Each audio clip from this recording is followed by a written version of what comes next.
சிவகங்கை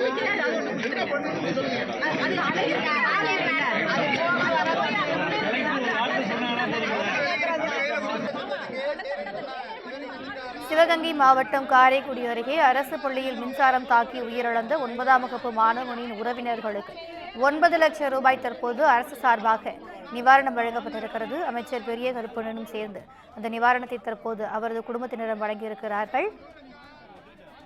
சிவகங்கை மாவட்டம் காரைக்குடி அருகே அரசு பள்ளியில் மின்சாரம் தாக்கி 9ஆம் வகுப்பு மாணவன் உயிரிழந்த விவகாரத்தில் முதல்வர் அறிவித்த 5 லட்சம் ரூபாய் உட்பட மொத்தமாக 9 லட்சம் ரூபாய் நிதி மாணவனின் குடும்பத்தினரிடம் ஒப்படைக்கப்பட்டிருக்கிறது.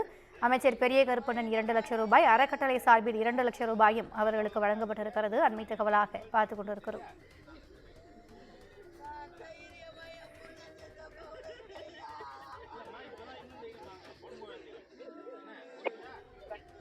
எமது செய்தியாளர் பாபு சரவணன் வழங்க கேட்கலாம். வணக்கம் பாபு சரவணன், இது குறித்தான கூடுதல் விவரங்கள்.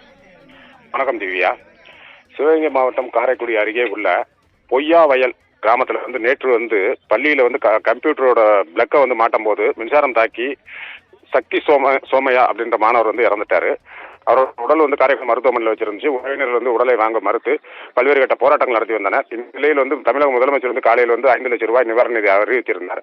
அதனைத் தொடர்ந்து மாவட்ட ஆட்சியர் மற்றும் கூட்டுறவுத்துறை அமைச்சர் பெரிய கருப்பு ஆகியோர் இன்று காலை உறவினர்களை சந்தித்து முதலமைச்சர் கொடுத்த இரங்கல் செய்தியையும் அந்த உறவினர்களிடம் வாசித்து காமித்து அதன் பின்பு முதலமைச்சர் 5 லட்சம் ரூபாய் நிவாரண நிதியும், கூட்டுறவுத்துறை அமைச்சர் பெரிய கருப்பனின் சொந்த நிதியிலிருந்து 2 லட்சம் ரூபாயும், முன்னாள் காங்கிரஸ் சட்டமன்ற உறுப்பினர்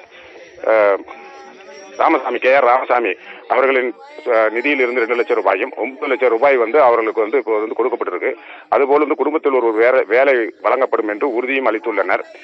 அதன் பின்பு செய்தியாளர்களை சந்தித்த கூட்டுறவுத்துறை அமைச்சர் இனிமேல் இதுபோல் பள்ளிகளில் விபத்துகள் நடக்காமல் இருப்பதற்காக இப்போ பள்ளிகள் கள ஆய்வு செய்யப்பட்டு வருகிறதாகவும் தெரிவித்துள்ளனர். திவ்யா, கூடுதல் விவரங்களுக்கு நன்றி பாபு சரவணன்.